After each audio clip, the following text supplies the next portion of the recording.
Bismillahirrahmanirrahim. Assalamualaikum warahmatullahi wabarakatuh. Perkenalkan, nama saya Muhammad Adlu Genujaya dari kelas PAI 2C, Program Studi Pendidikan Agama Islam, mata kuliah Perencanaan Pembelajaran Klaster 5. Langsung saja. Yang pertama, spesifikasi asumsi. Pengembangan pembelajaran harus didasarkan kepada asumsi yang benar. Misalnya, belajar akan menjadi lebih bermakna jika siswa mengalami sendiri apa yang dipelajarinya. Siswa akan belajar dengan baik apabila mereka memahami apa yang mereka pelajari berhubungan dengan apa yang telah mereka ketahui. Ini merupakan filosofi belajar secara konstruktivisme. 2. Mengidentifikasi kompetensi penyusunan. Rencana pembelajaran perlu memperhatikan kompetensi dasar yang akan diajarkan. Cakupan dan keluasan kompetensi dasar digunakan jaringan topik atau tema atau konsep. Ketika cakupan materi dalam kompetensi dasar terlalu luas, perlu dijabarkan dalam lebih dari satu pembelajaran. Kompetensi harus dijabarkan secara khusus dan telah divalidasi serta dites sejauh mana kontribusinya terhadap keberhasilan dan efektivitas mengajar.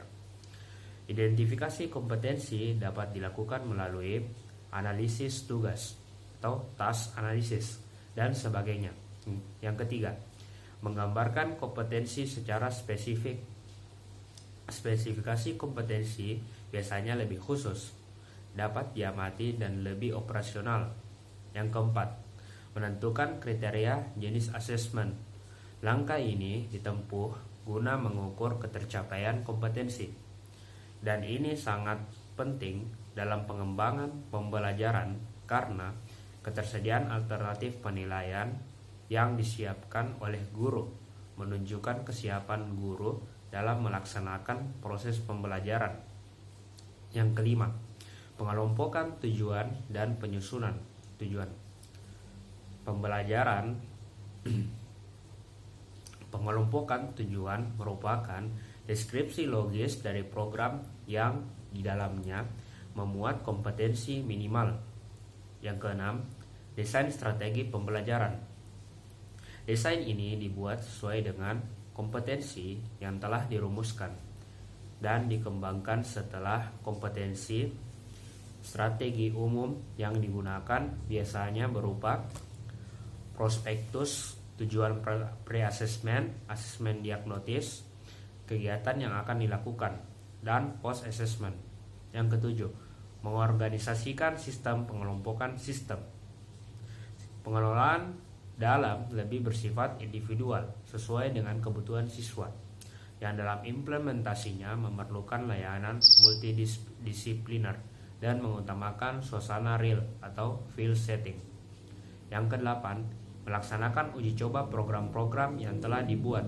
Hendaknya dilakukan uji coba dengan tujuan untuk mengevaluasi efektivitas strategi instruksional atau tuntutan program, ketepatan alat atau jenis penilaian yang digunakan, dan efektivitas sistem pengelolaan. Yang kesembilan, menilai desain pembelajaran. Terdapat 4 aspek penting dalam menilai desain pembelajaran, antara lain: A. Validasi tujuan, B. Tingkat kriteria dan bentuk asesmen, C. Sistem instruction, dan D. Pelaksanaan dan pengelolaan sesuai dengan tujuan. Penilaian hendaknya dilakukan seawal mungkin. Kontinuitas sebab merupakan bagian integral dalam pengembangan program. Yang ke-10, memperbaiki program perbaikan. Program hendaknya dilaksanakan berdasarkan umpan balik dari pengalaman belajar yang telah dimiliki oleh setiap siswa dan guru. Pengembangan rencana pembelajaran berdasarkan kurikulum 2024 adalah berupa silabus. Pengembangannya dilakukan oleh guru dengan memperhatikan beberapa aspek penting sebagai berikut. Yang pertama, A. Pengertian silabus. B. Isi silabus. C. Manfaat silabus.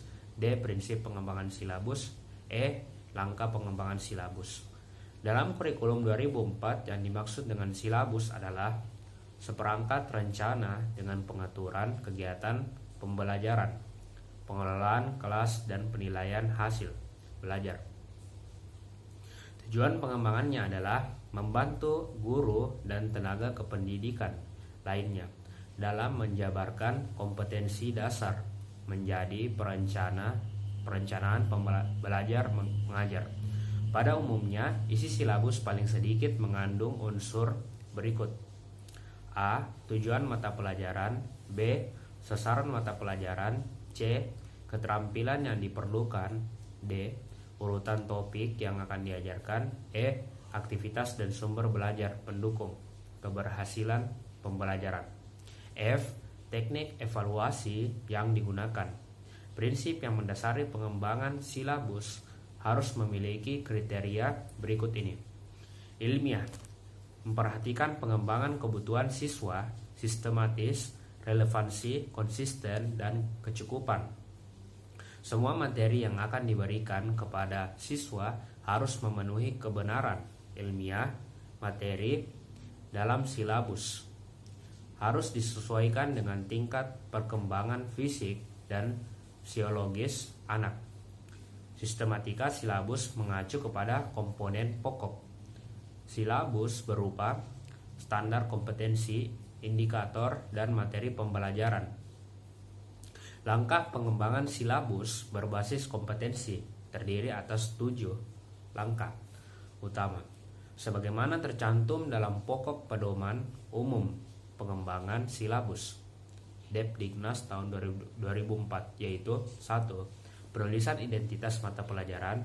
2. Perumusan standar kompetensi. Ketiga, penentuan kompetensi dasar. 4. Penentuan materi pokok dan uraiannya. Kelima, penentuan pengalaman belajar. 6.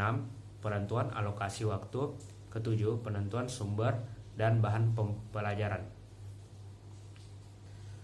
Itu saja tadi materi yang telah saya sampaikan. Lebih dan kurangnya mohon dimaafkan. Wabillahi taufiq wal hidayah. Wassalamualaikum warahmatullahi wabarakatuh.